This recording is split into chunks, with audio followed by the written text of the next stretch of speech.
Two new electric vehicle charging stations are now up and running in Lakeshore, part of a growing push to expand EV infrastructure across the country. CTV's Chris Campbell was at a symbolic plugging in ceremony. Chris, you joining us now for what this means for drivers in the region. Yes, Stephanie, the chargers were installed at two popular public spots in Belle River in celebration of Earth Day. Officials say they are thrilled to help accelerate the EV transition, even if electrified vehicle sales aren't going as fast as some hoped. And everyone looking at me. 3, 2, 1. A new spark for electric vehicles in Belle River. What an incredible opportunity here it is on Earth Day to have such a celebration like this in Lakeshore. Two EV charging stations are now operational, one at the Atlas Tube Recreation Center, the other at Lakeview Park. 3, 2, 1. Woo!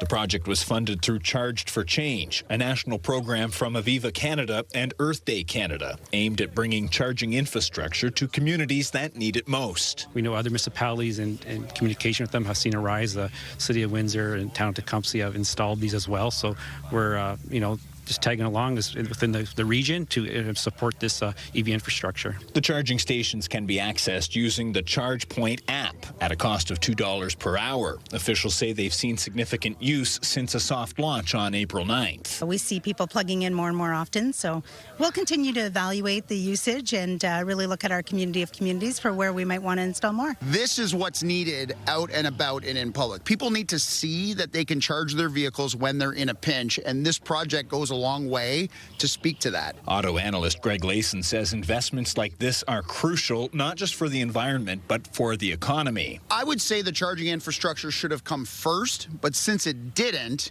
it's better late than never. Even though EV sales are going slower than expected, Layson says the demand is there. And the more charging stations out there, the sooner range anxiety disappears and more people make the switch. They're becoming easier to charge, it's becoming easier to find chargers, and it's becoming easier to charge them in your home.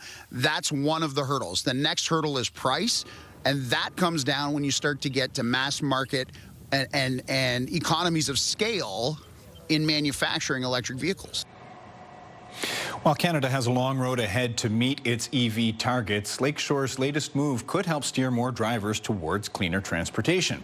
Meantime, staff say they'd like to expand the program into Woodsley and Comber, as well as explore electrified options for future vehicles for the municipal fleet. Stephanie? Okay, Chris Campbell tonight. Thank you for this, Chris.